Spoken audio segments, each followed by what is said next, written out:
Now I'll quickly go through the steps of loading the remaining page layout, the article page.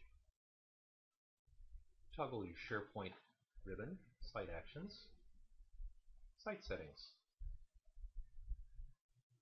Galleries, Master Pages, and Page Layouts.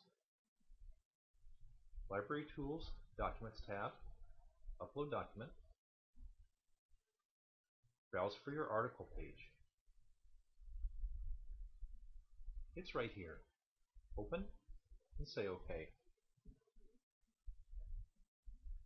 Now, in Associated Content Type, set the Content Type group to Page Layout Content Types, and it automatically sets the content type name to Article Page. Remember, don't press Save, press Check In.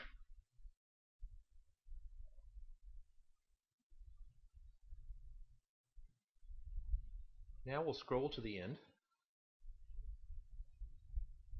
We'll find that our new article page is here in draft status. We're going to publish and approve it.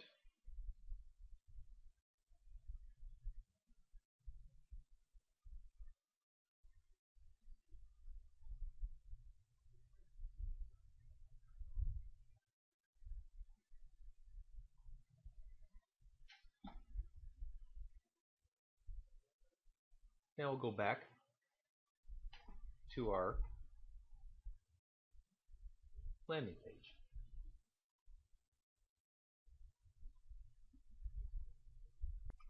I'm not going to apply the article page to the landing page because it's a different type of page.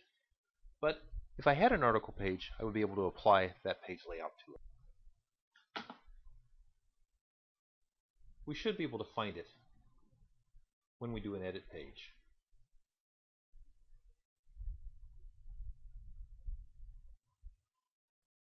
And so we see that PointPress Danube article page layout is available for assigning to article pages.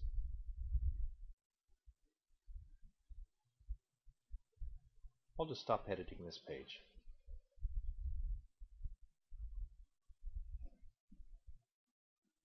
And now you've got both types of page layouts available.